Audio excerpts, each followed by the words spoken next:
folks, welcome to Code and Concrete, where we share the latest trends and the stories of trailblazers in the built environment. We hope you gain some insight from our wide range of topics, such as real estate development and sustainability, or blockchain, artificial intelligence, and data. Joining us today is Ryan Munn and Scott M. Graves.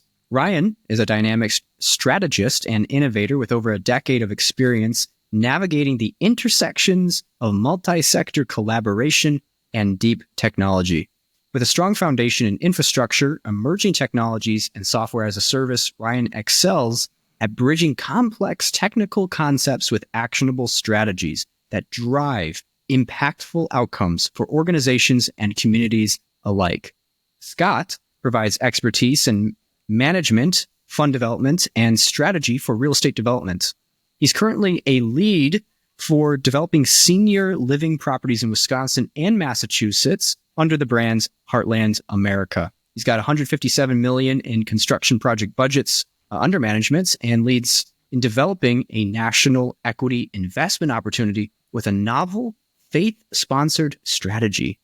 Under the brand Living Local 413, Scott manages a team of developing mixed-use properties targeting tech and tech-enabled entrepreneurs, coupled with amenities such as venture capital and accelerator programming. And you've also developed 4 incubator programs for clients and employers. Is that right, Scott? That is correct. Great. Well, both of you you gave me a mouthful to present. You've got great backgrounds, a lot of projects going on, and I'm excited to dive into this. We just wrapped up recording a podcast, the 3 of us talking about blockchain and real estate development, and now we get to dive into what you guys are working on instead of me being interviewed. And so thanks for being here. It's an absolute pleasure to be here talking with you and doing this. What is this? The Great Monday Night Podcast Exchange 2025.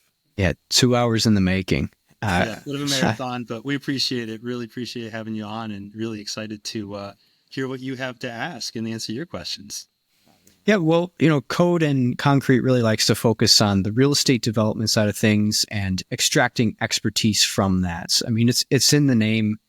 What technologies are being applied? What practices? What's been gathered from years of experience that other people could apply? And so, as opposed to interviewing you, the way that I've been interviewed, a lot of it comes down to that practical on-the-site knowledge. Like, we encountered a problem, we solved it this way. And I think both of you have a lot of expertise in your general areas that people are going to be able to walk away with something, apply it to their business, and become better at their business as a result. I appreciate that confidence. Of course. That being said, I have to admit, this is a special episode for Code and Concrete. It's one of the first times that we've had multiple speakers on. So I don't want to play favorites, but in order of the introductions that I was given, I'm going to start with Ryan. And Ryan, we've talked about captive insurance and blockchain technologies and enterprise use cases for blockchain in healthcare. But one of the things that really interests me, because it's an interest of building, is the insurance area. And so what I want to do, because I always like to get to know our speakers a little bit, is can you give us sort of like a timeline, a recap of how you got into the captive insurance industry, if it could be considered that, and then why we started talking about its potential use in blockchain? Yeah, absolutely. Thank you for the question. It's been an interesting adventure. Initially, I sort of was making my own way professionally and had discovered Bitcoin. And years after that discovery, really started looking for more of a professional outlet for that, and got involved with legislation in the state of Vermont. And that legislation was written up and submitted in 2017 and eventually passed in 2018. And that was about establishing a blockchain-based limited liability corporation and sort of opening up the ideals of the structure of business management using blockchain. We covered a little bit about personal data protection, and that was sort of a start, but it was just an enabling statute. What was really interesting to me was that I found in that process, sort of part of the cohort, were companies and individuals involved with captive insurance. At the time, I didn't really know anything about that, but I've come to learn that captive insurance is a sector that uniquely serves self-sovereign insurance. It's very large, wealthy companies typically who self-insure, sometimes because they simply have the capital, and other times also because they operate in multiple jurisdictions. Think shipping companies. That's where really this industry kind of began. And it began, long before Vermont. But at the time that it came to Vermont, just prior to that, some laws were passed in Wyoming to explore the sector to create a domicile there. And Vermont very quickly kind of followed suit, but then also funded an association. And really that helped get it kicked off as a professional endeavor for individuals and companies to start doing business in Vermont. And that was 40 years ago. So obviously I wasn't involved then. But about 7 years ago is when I started learning about this and started to recognize the intersection of blockchain as a disintermediating, risk mitigating technology, and where that really overlaid with what captive insurance does, which is instead of being a for-profit company like many insurances are, it's owned by the company who's insuring themselves. So sure, they're in business to make profit, but the real purpose of them having that insurance is to reduce the costs of insurance and essentially to mitigate the risks that insurance is trying to cover, because essentially they win when they don't have to pay a claim and they don't have a reason to pay a claim. And so that sector in Vermont really started to expand the applications and use cases for captive beyond just the shipping industry and started to cover all things that you can think of in insurance. And so, one way to think about it is it's the testing and proving ground of insurance concepts. Those things will get implemented inside of a captive that sort of generates the data and framework and sort of proves out the feasibility that was supposed around those models. And that enables the commercial market to then take that information and productize it into a commercial application. There is a small subset of captives that will serve groups, member groups or owner groups, or provide sort of sponsored models where a captive can be created and then smaller captives that are sort of cookie cutters can spin up.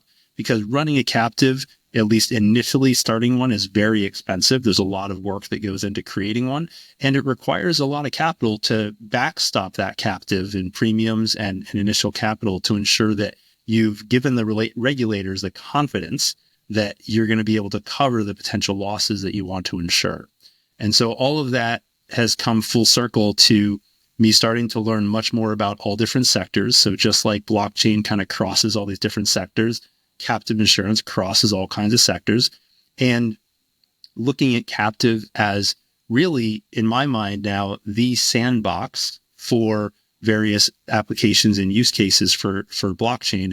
And along with blockchain, tokenization, and smart contracts specifically under the sort of legal terminology of parametric contracts is where you can start to apply these mechanisms and bring them to market.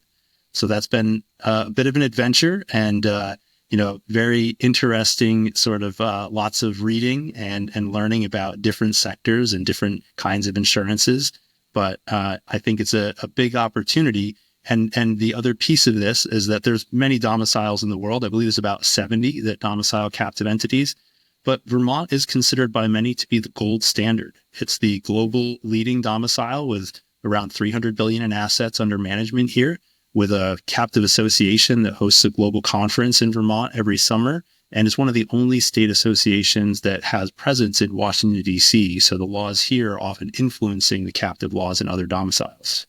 I see. And we'll dive into some of those concepts and definitions a little bit later, because I think captive insurance might be abstract for a lot of listeners. And we'll definitely want to hit on the crossroads of captive insurance and real estate, because I imagine that's a sector or an industry that stands to benefit from the proper rollouts of it. Now, I've got to ask, was captive insurance, was this a topic that you and Scott had first crossed paths on? And Scott, are you interested in captive insurance? Well, the intersection there between Ryan and I, captive insurance, is that Brian and I started to have a dialogue talking about tech and tech-enabled business as an economic development instrument here in the state of Vermont.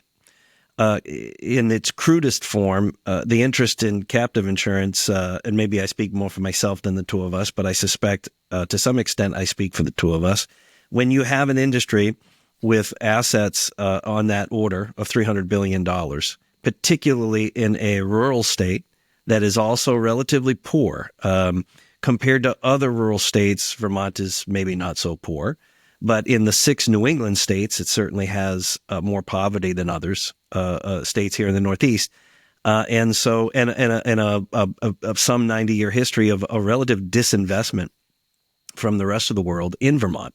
And so when you have an industry that has that much assets under management, you have to think to yourself, well, that coupled with new, innovative, and interesting technologies, which generally produce jobs that are both well-paying and are also desirable for young people. Another issue for Vermont, our young have been leaving after college for a long period of time in bad numbers. And so, how do we get all this to work together with the end result being a more widespread, profitable economy for the state of Vermont? There it is. That was a long answer. I'm sorry, but it is the right one.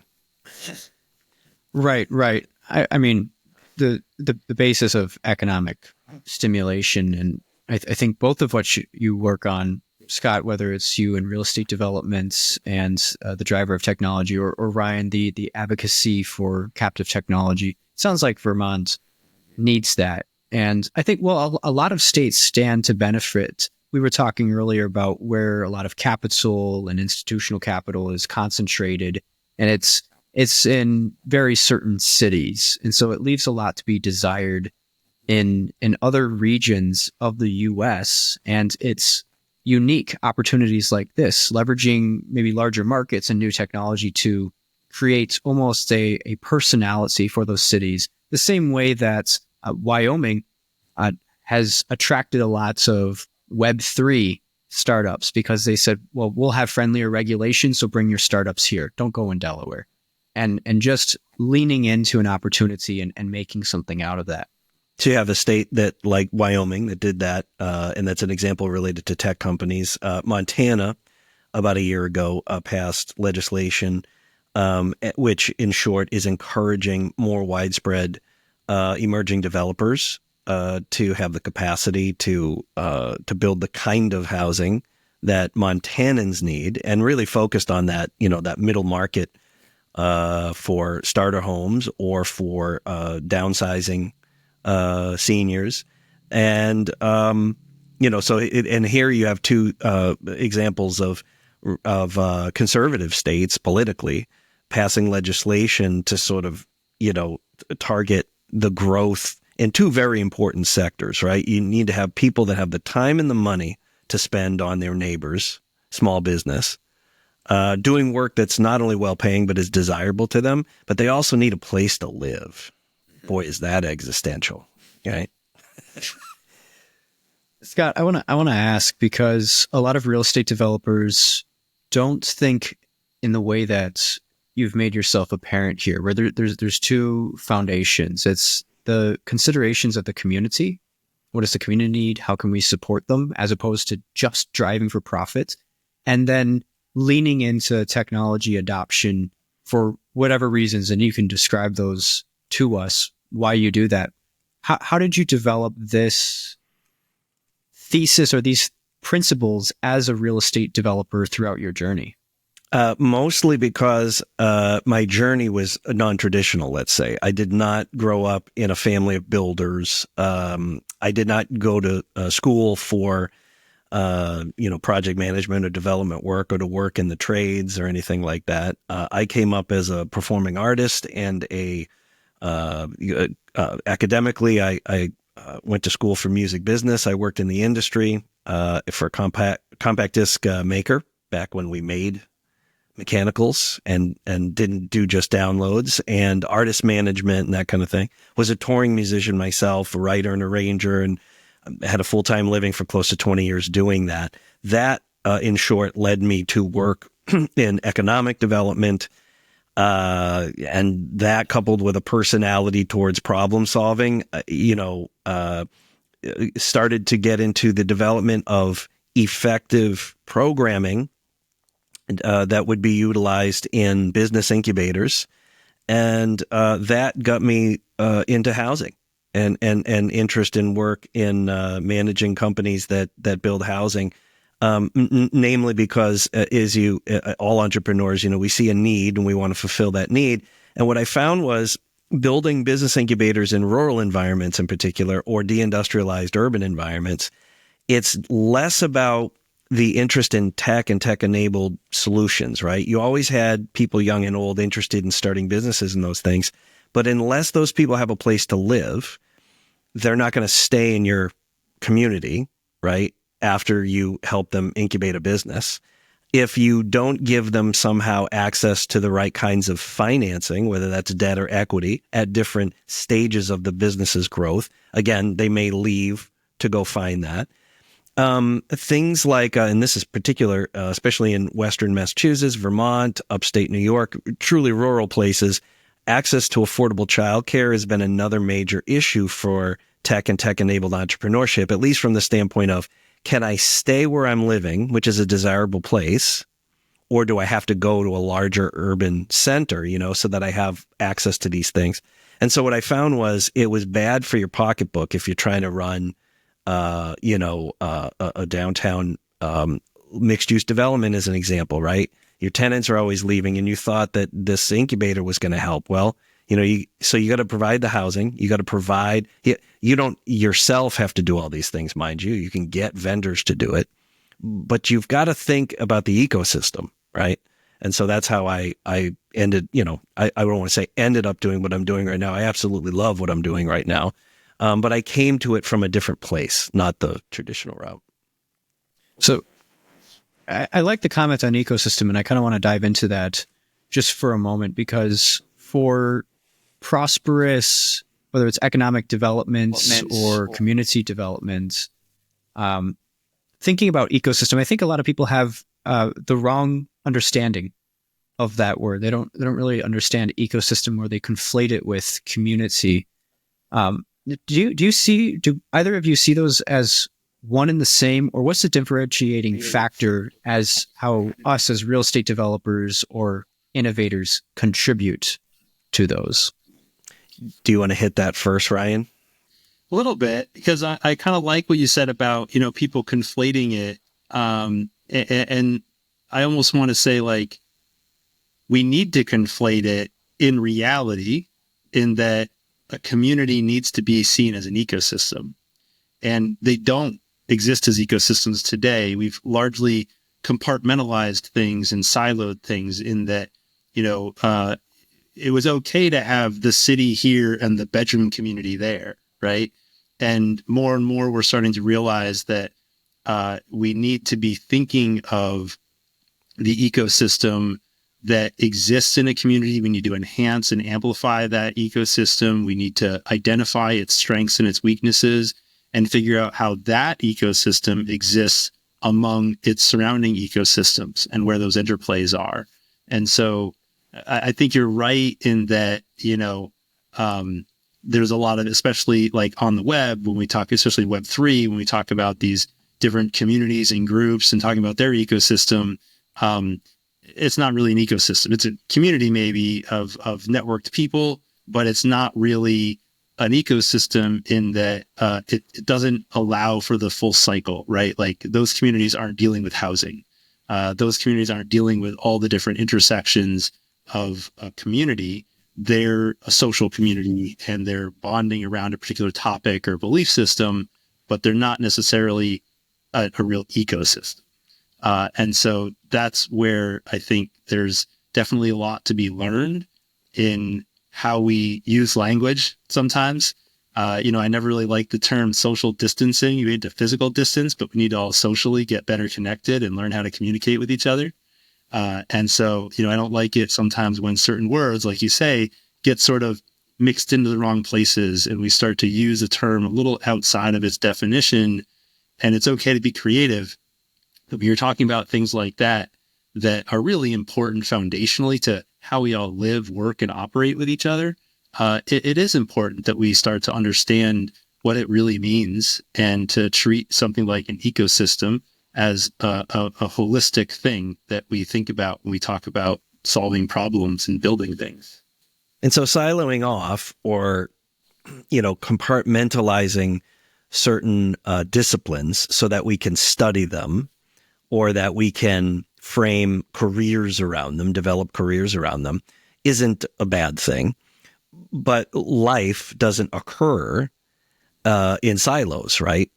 And almost everything that is top of mind for every citizen of not just the United States, but the globe, right? Housing issues, equality, financial equality issues, infrastructure issues, environmental issues, all of these in the first place, we all need to agree that these are complex. They work within a complex adaptive system, right? And it's the orchestration of multiple layers of complex adaptive systems. This means that they're not complicated per se. You can break them down into some really fundamental and easy to understand components, but all of these components are constantly interacting in the world of reality. And part of the challenge in trying to solve problems is when you have all these inputs creating the problem and we start to say, well, if we just did this, right? And I would even say part of it, our need to be social, right, is also a need. We're often infantilizing problem and solutions, right? Well, if we just do this, we can solve all these problems. And if you elect me in the political sphere, this looks like, if you elect me, I'm going to do this. And then all our problems go away, right? And so that's not the way it really works, is it? Right. And so it doesn't mean for those listening and going, well, I'm a developer or I want to be a developer or, I build houses and I hear what you're saying, but I only build houses. I only do this one thing. I'm not saying that you go out and I'm not going out and trying to solve all these facets of the problem of housing as an example or economic development.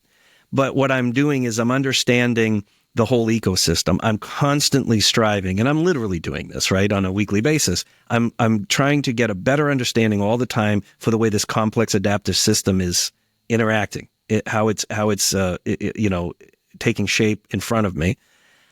I have a better understanding every day of the part I want to play in solving these issues. And then I go out and I find, as a business leader, I'm finding the people to bring them in, right? My real interest in being a developer is in ownership over the long haul of multiple properties that generate an income for my businesses. And hopefully, I build wealth doing that, right? And that's what I'm personally focused on. But I recognize, hey, if I'm going to build in a downtown, a live-work community, a mixed-use redevelopment, what are the things that are going to attract, if I'm attracting young tech and tech-enabled entrepreneurs, what are the things that they need besides the roof over their head? And who and how do we make sure that we have those types of things in or around the building?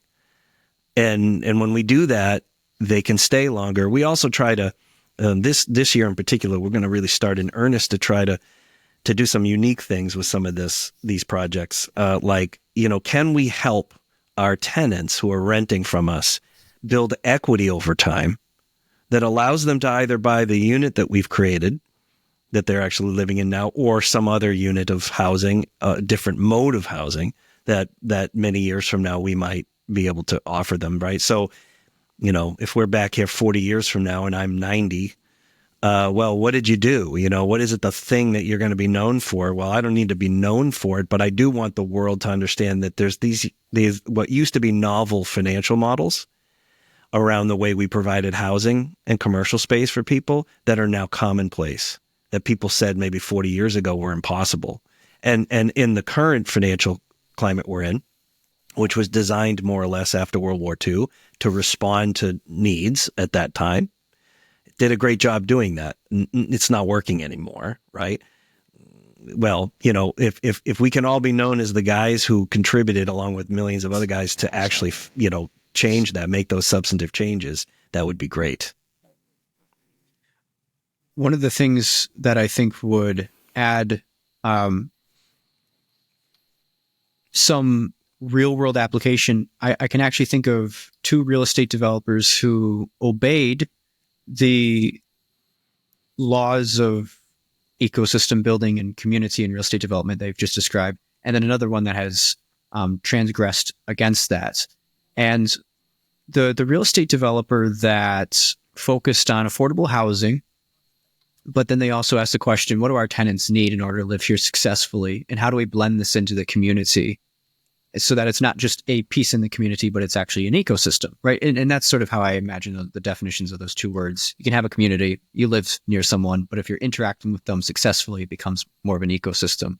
And the developer was then working with the school districts and with food banks and providing clothing to tenants if they needed it, or social services, so that this actually thrived and they were successful. And they've been able to recreate that model a couple times, and it's attracted capital because people know that these tenants are cared for, that the developments themselves are successful, and that it's a net positive to the community. Second real estate developer got a bid on a piece of land and or an RFP, and then they just started building. And it's supposed to be this massive, luxurious real estate development that uses new cutting edge technologies, and they had very little consideration for the demographics, the people, the public reception of this, and how they were fitting into the grander picture of the city that they were building in.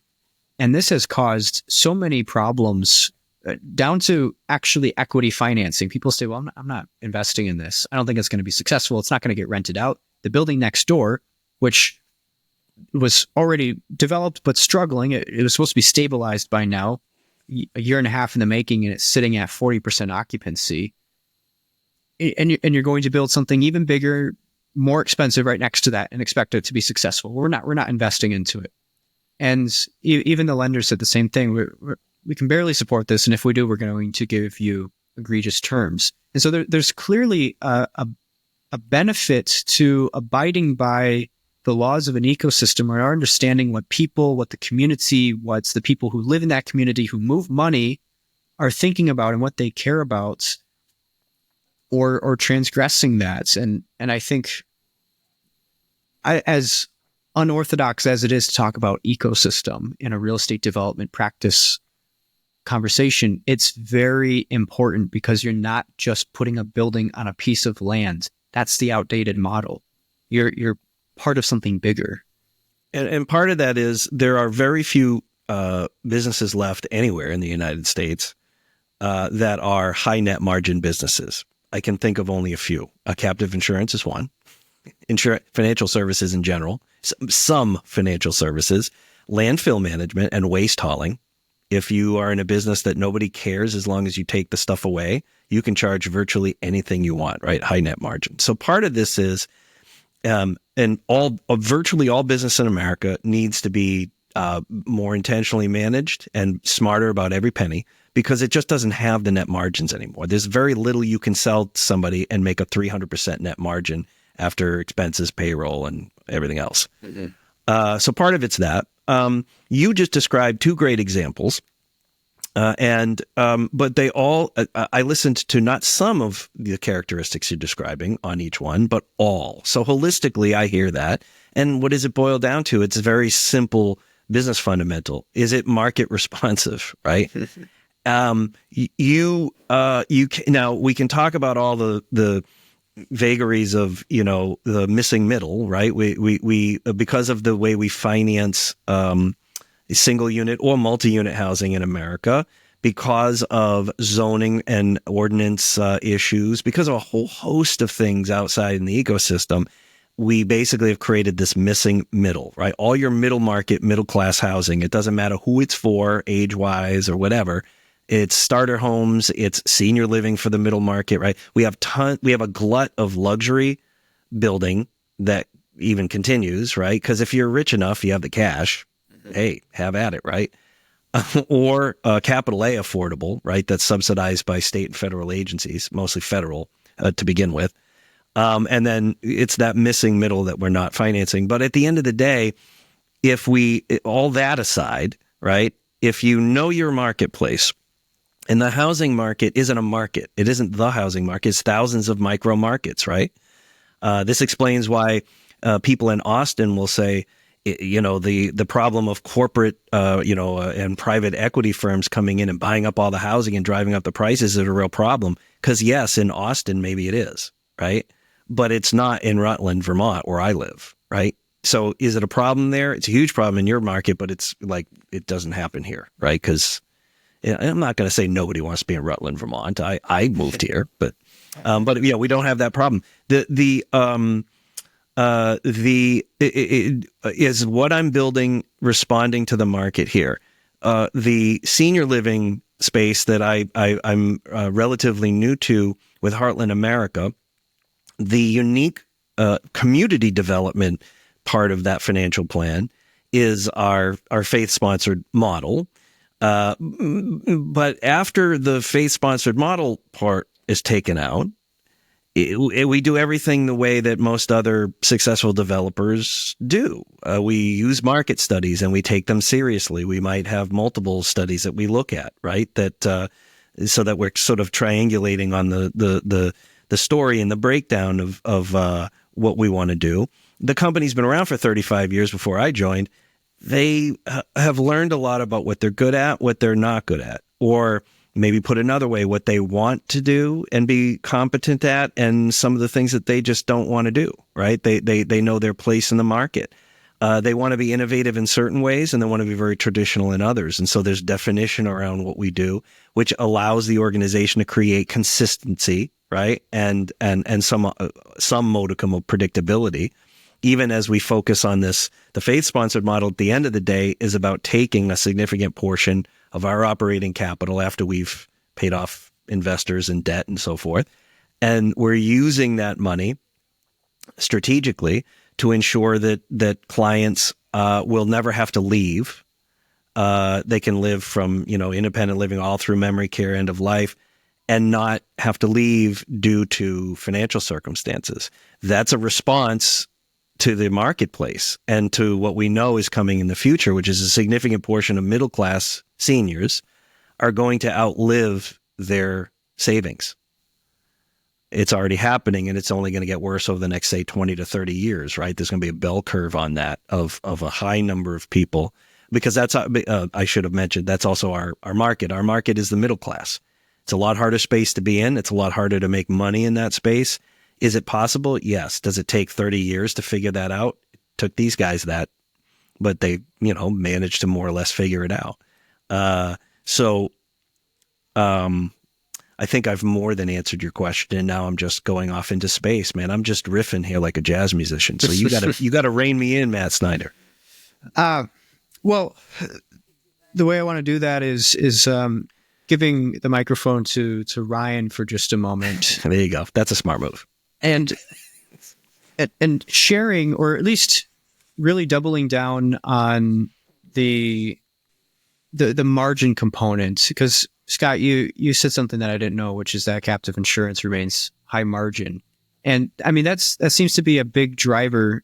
The amount of margin that you have on an industry determines your technological innovation or your risk taking and how you perceive ecosystem and leaning into that, how well you harmonize. I mean, Ryan, what does it look like on the captive insurance side of things for all of these elements? Well, it's interesting. So, finance and insurance is high margin. That's where a lot of our GDP exists in this country.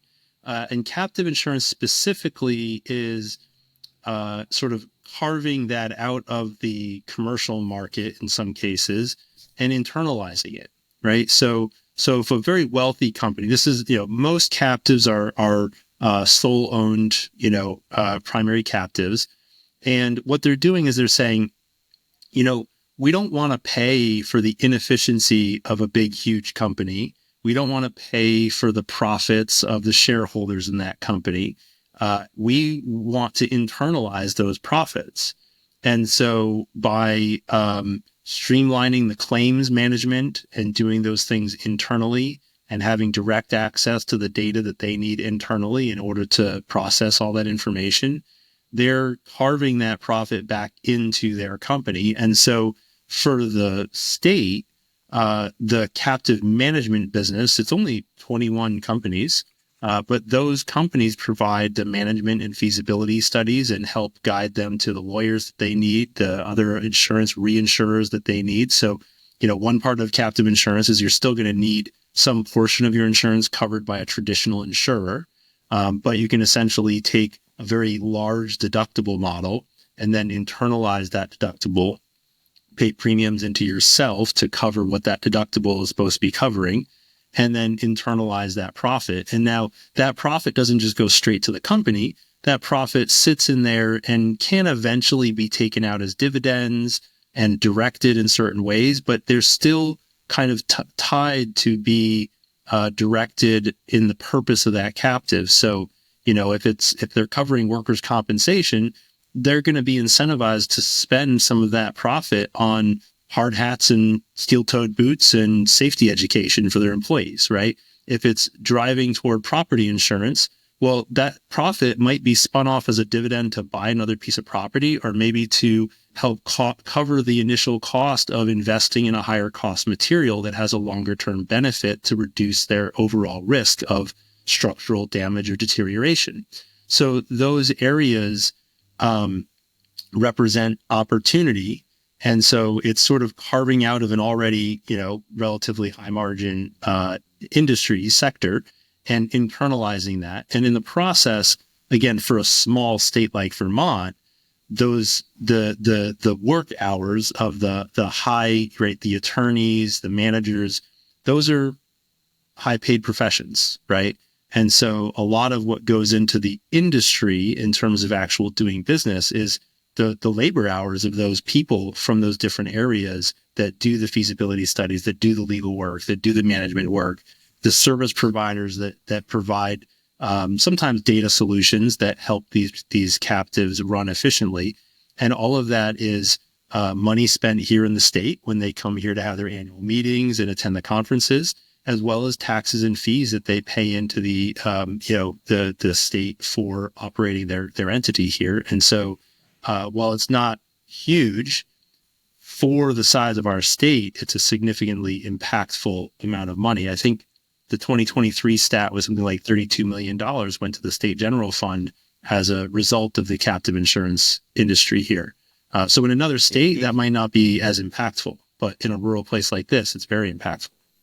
But to Matt's point, to the question too, further, I'd add, captive insurance is heavily managed, right? In other words, it's good risk taking, which is what makes it a relatively high net margin space, especially within insurance. If you can imagine, the self-insured larger corporations and what have you, there isn't a devastating fire every day, okay, at a large corporation. Unfortunately, an outstanding example of this would be 9/11. When 9/11 happened, the hit that the insurance industry took was simply because in most insurance, we actually focus on the risks that are the most likely to happen, right? And there are risks that are most likely to happen. The absolute worst case scenario is very rare. What we saw on 9/11 from an insurance standpoint is the rare case where the worst case scenario actually, did happen, right? Planes hitting buildings is not common, right? But it's more common than planes hitting buildings and the entirety of the building comes down, right? It almost never happens. And even in a world where very complex buildings like that, where there's, multiple umbrella policies and then there's captive on top of that, right? To properly, how does one properly insure a, 80 or 100, story building? But when the worst happened, there was no level of insurance that could fully cover that. That was the reality, right? And that's why whole insurance companies, dozens of them, went out of business overnight. Those companies weren't necessarily companies with thousands of people working for them. They were, members of the captive insurance segment, right, that were providing all those umbrella policies on top of standard insurance, that those policies just ceased to exist because the worst case in fact happened. That usually doesn't happen. So after this management that happens that Ryan's describing, they're extremely profitable. They're not always paying. It's pretty rare where they're paying out major claims. Right. There's a natural correlation between risk and the amount of margin. And in the case of insurance, it's a small risk of something going terribly wrong that could lead to the bankruptcy of companies, but generally doesn't happen. And so they can collect their premiums. Right. And so here it is in Vermont, right? The bottom line is, for the listeners that need it in plain English, which we always like to be handy for people to really just, there's a lot of this money and it's parked in legal entities domiciled in Vermont. And so the question becomes, how can that be leveraged in ways that enhance the rural economy that we have here? And so there's potential there. Right. And that was a twofold question that I was wanted to lean into, and kind of circling back to the original margins. You're talking about an industry that doesn't have a lot of margin, and then here you have insurance. Well, that's great that there's lots of money going around, but where is it going? How do we circulate that back into the local economy and then fundamentally the community? So Ryan, in your perspective, you kind of touched on it, but what are some of the ways or more ways that could be encouraged for something like captive insurance to then, well, if I say trickle down, usually that means that it doesn't trickle down, right? That's the irony of that statement. But how can we disseminate that back into the community? Well, I think part of it is looking at these innovative technologies of all different kinds. Even just talking about cybersecurity insurance, that's a big challenge to address right now. And while we're trying to figure out how to address cybersecurity insurance, we're also inventing technologies that help with cybersecurity. So there's that gap between the real risk and the perceived risk. And that's where a lot of that margin lies. And that's where there's opportunity, not just for the running of captives, but for the servicing of captives, of breaking ground in proving out a model of creating not just a contract that addresses the financial costs of a risk, but a contract combined with a service that provides either mitigation or complete disintermediation of the risk. And so if you can have a cybersecurity service tied with an insurance product, then you can potentially eliminate a lot of that risk. And in the initial period of time of typically years, proving that out to be true, that's where the profit is. And so that can have a benefit in the rural state of Vermont by simply bringing that business here and bringing that activity here in that sector. But it also has that broader effect worldwide where, hey, if we're mitigating risk, that means companies are being more profitable because they're not having to pay out for losses. And even if those companies aren't doing business with captive insurance here, maybe they're just observing the tools being used and going, hey, you know what? I'm comfortable not insuring because I'm engaging with these tools to protect myself, or I can get the minimum insurance for whatever it is I'm doing. And that overall is a broader interplay between the technology evolution and the use of this sector, this marketplace, this sort of business model of addressing, assessing risk, creating the financial models around it, and then ultimately mitigating those risks with good, smart technology and behaviors. Right. I want to connect some dots for the listeners, because we have Scott talking about real estate, Ryan, you're talking about insurance. Building talks about both. And there's one thing that contributes to that, and it's the presence of data, and data can mitigate risk, which has a major influence on both of these elements. And then, of course, there's the insuring of the real estates and where this money then goes. One of the ways that building likes to de-risk is not just the presence of data, but verifiable data using decentralized ledgers. So, Ryan, where do you see blockchain playing into the captive insurance market? How could it benefit it? And then for a real estate developer like Scott, how do you see him getting something out of this? Yeah, absolutely. Well, I think, blockchain helps reduce the friction of actually sharing that data, making it accessible to different parties, between the people that need to do the research for the feasibility studies to the regulators that need to oversee and ensure that those models are being adhered to. And I'll read right from the Vermont Captive Insurance Association website on this. Specifically for construction, there's plenty of projects that might be great projects, great ideas, but if they can't get insurance, they can't get built, right? Even you get financed, you still need to be able to insure the project in order to get it moving. And construction companies operate in a high risk environment, whether you're talking about structural or human risk. And with project specific challenges, captive insurance allows contractors to develop a flexible risk management strategy that adapts to different project types, geographic regions, and specialized work conditions, providing targeted protection and potentially returning underwriting profits. So it opens that door where you might not be able to get insurance from a company that says, we're not going to insure all that. You can come back to them and say, hey, just insure 10% of it. We'll cover the rest of the 90% within this other model. That can break ground. That can open the doorway to progress. Oh, I guess it's my turn. Well, Mr. Builder. Yeah, you've heard us in conversation before, Matt, talk about what comes first, right? Does blockchain and crypto does it need to become more legitimate so that it's more seen as a tool for developers, or is it the idea that more widespread adoption by developers legitimizes it in the marketplace? I think that all tools. I'm personally interested in looking at this as a legitimate tool, right, as a form of financing projects, and I don't think that's rare, but it's certainly there's far less of us that are emerging now as I seem to find myself, sort of going from an entrepreneur who wants to be a developer to, working as an established developer and beginning to have a track record, to say, this is a great alternative means. Groups of people that normally wouldn't be investors but are highly interested in being investors in real estate, this might open the door for them. But we've also talked about,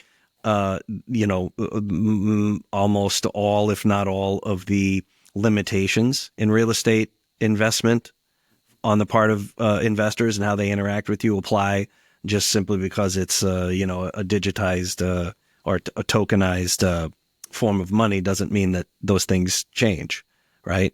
But I see potential with it. Ryan and I and our good friend Will, that are part of our sister podcast Innovato 2, have been talking about it because, and it's also my personal feeling that widespread adoption, and for me that means governments that say here's an accepted form of currency, will do two things. I think it creates more flexibility for people to have access to wealth building, but I also think that a lot of the Wild West within crypto goes away simply because it becomes accepted practice. And I think as far as the technology goes, because of blockchain technology, I think that this form of digital, separate from that, digital banking becomes a lot more secure because blockchain is a superior technology for that, as opposed to what we do now, which I'll let Ryan critique the way I'm talking, but it's almost like we live in this hybrid world, right? Where all the bad aspects of, digital banking and all the bad aspects, I'm talking from a security standpoint, of non-digital banking are in fact the model that we currently, that services all banking. So how about we get rid of that? At the same time, we just say, hey, this is an accepted, as soon as everybody accepts something as a practice, it legitimizes it, right? And the crooks go away, because why would I want to be, crooks don't like daylight, right? Put some lights on the parking lot. This is basically what it boils down to, right? Yeah, Yeah, I mean, to kind of further the point, right? The financial stack around property development, um, let's just face it, there is fraud, waste, and abuse today, right? I don't think anybody lives in a town or at least adjacent to a town that hasn't had some kind of embezzlement or fraud, waste, and abuse of how the money gets spent on some building project. And at the end of the day, there's all kinds of those that we haven't learned about yet, right? And oftentimes when we are learning about them, we're learning about them years or decades later. And that's where these technologies come into play, is if we can virtually eliminate the fraud, waste, and abuse because the systems of accountability are in place in how we are spending the money, buying the materials, deploying the materials, employing the labor, building the solutions, building the buildings, then all of that savings becomes reinvested, right? It reduces the overall risk. It loosens up investors to invest, whether they're small crowd funds because a bunch of people think something's a good idea, or it's a big institutional investor. At the end of the day, all that money flows a lot more easily when people can trust where it's flowing to and what it's flowing through. And so that's where I see all of these different things interplaying, and the risk mitigation, or the risk is addressing the risk, is a key factor in getting over that hump of adoption and acceptance. And then actually doing it on the ground and proving it out over some time is where we start to really, get some traction. Yeah, I think that's the point to hammer home the idea that if you have increased transparency about expenditures and just basic feasibility planning in the first place, right? Let's make sure that we come to this with a good plan, and then we're executing that according to the plan, and it's transparent.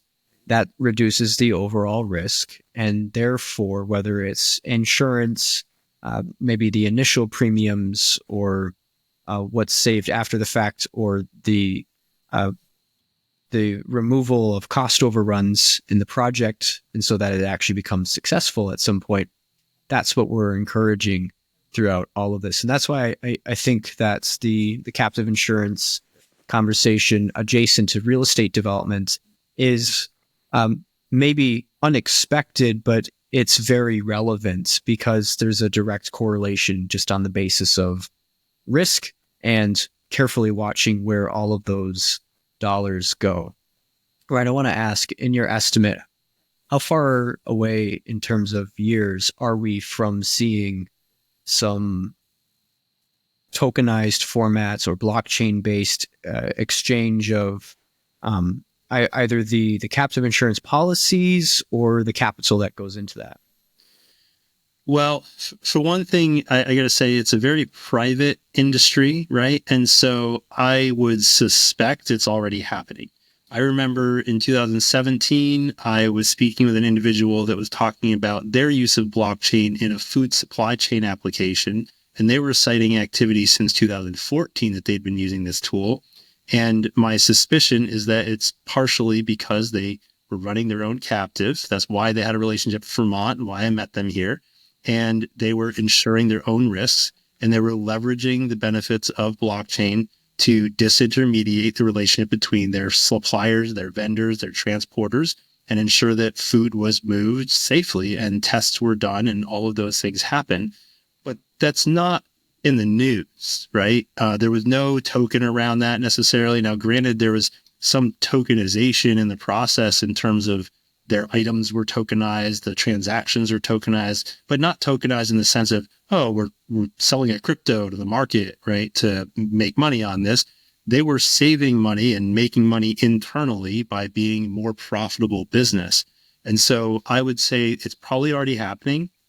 The extent to which it becomes really mainstream is definitely yet to be seen. And so that means it's going to take time to generate the data to fulfill the actuarial tables for, even if one or two companies are doing this, for them to be willing to share that data.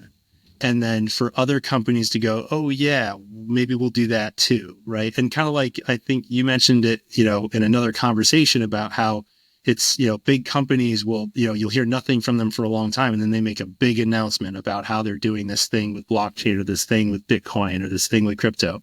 And I think that's where we're at, is we're kind of, there's a lot of hype in the market in general about what this can do, what's happening with the government.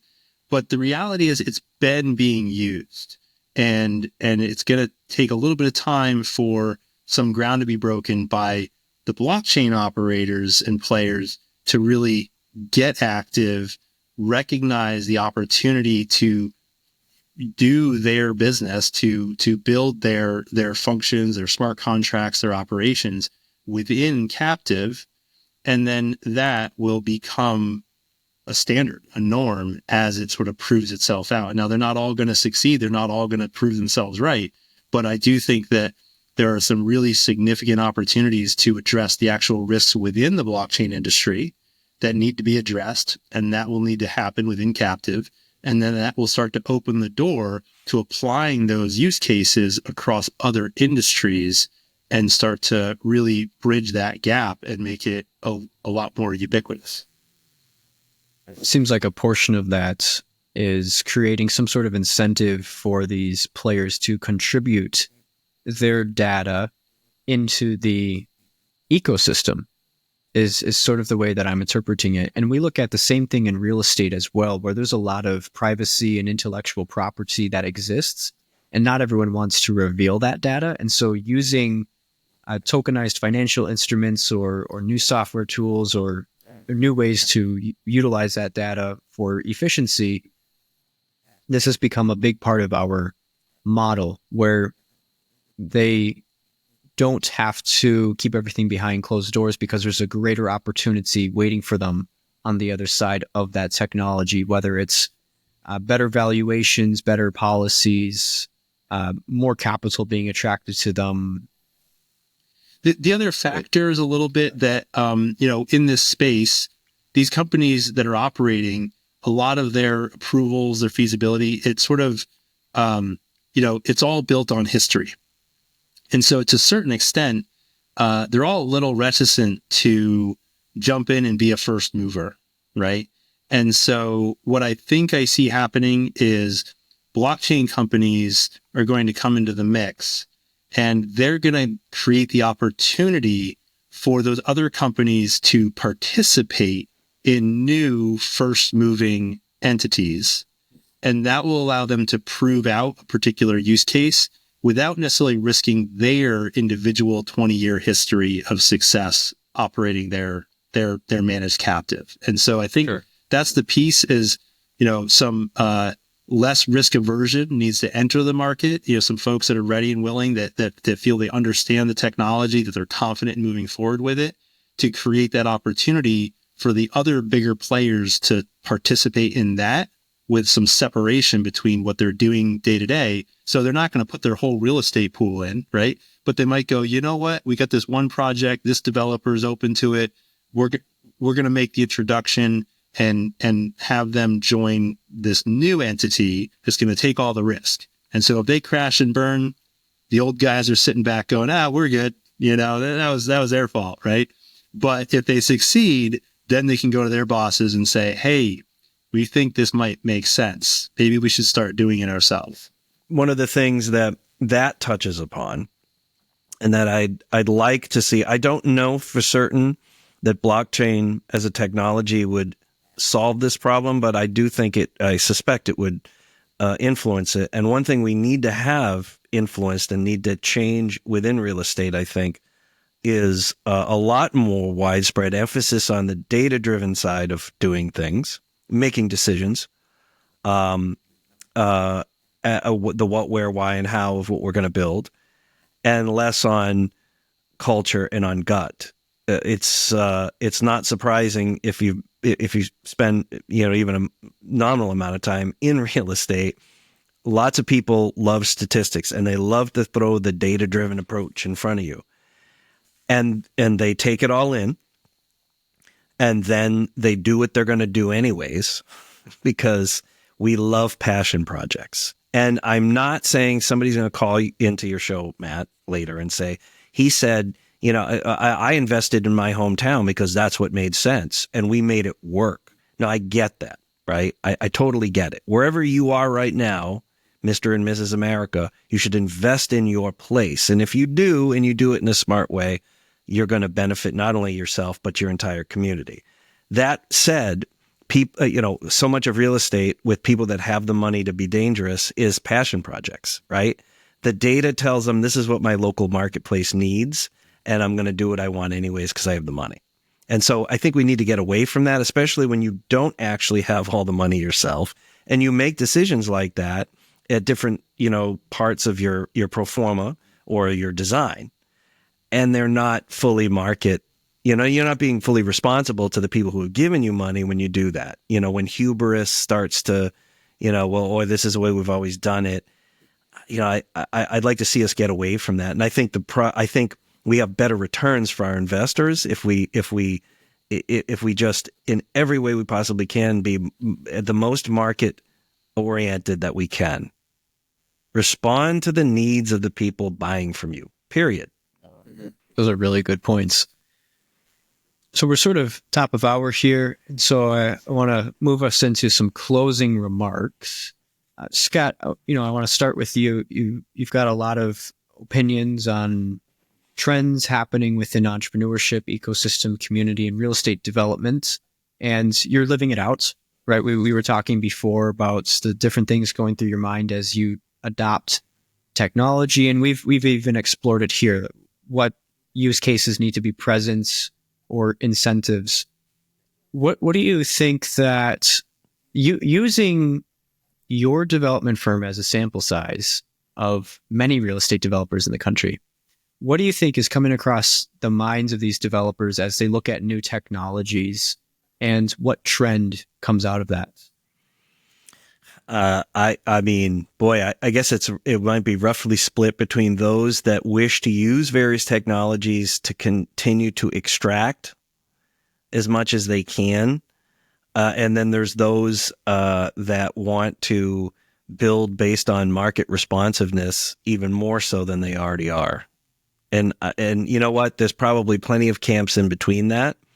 But I think not just in real estate development, but all business, we need to get away from the extraction economy as much as possible, because even if you were extracting and you made the most money you possibly can, we're increasingly getting to a point in society where that kind of extractive or predatory business models are starting to have social consequences that we're all going to regret, right? Mm-hmm. I mean, what good is me making alls the money on my island if we're down to the last tree and everybody has killed each other, right? I mean, like that kind of a mentality, right? Yeah, I mean, where am I going to spend my money and who am I going to spend it with?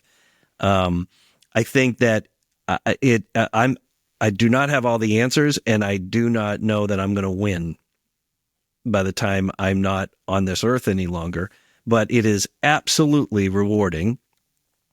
And you need to use a tremendous amount of your intellect and pull data from a variety of different sources. It's good, hard, but good work to do to try to be, we've said it here, as market responsive as possible, and stick to your ideas on good community development. And it's just rewarding. So there it is. Yeah, and I guess from my perspective, do you want me to answer that same question, or? Sure. I mean, just to touch on like the democratization, right? I think that, on the one hand, there's a lot of talk about democratizing equity and capital, and I think there's value there, and I think we need to have the gates open for that.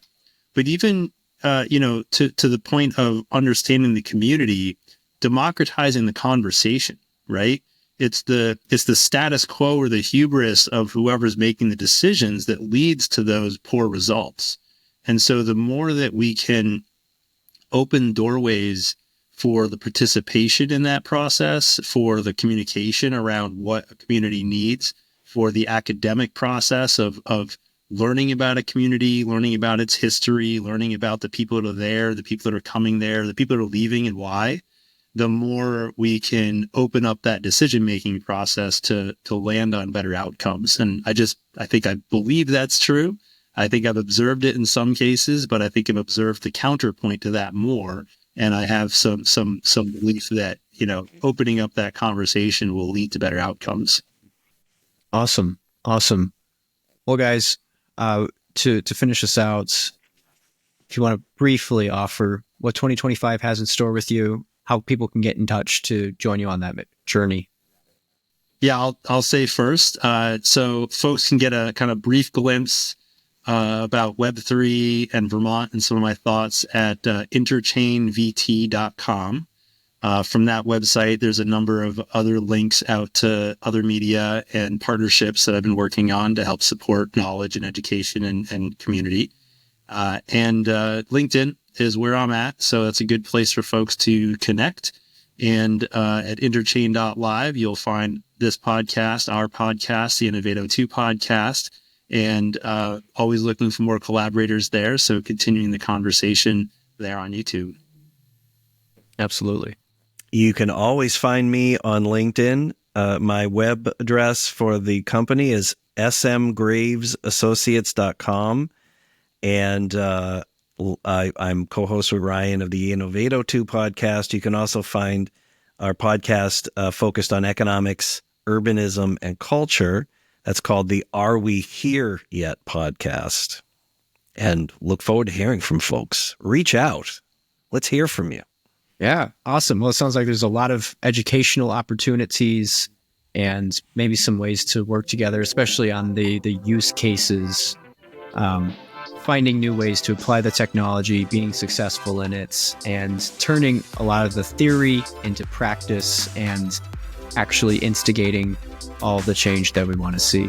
So Ryan, Scott, thank you so much for coming on the show. It's been a very unique and insightful conversation. Thanks for having us. Yeah, thank you. Thank you, Matt. Absolutely, gentlemen. Take care now.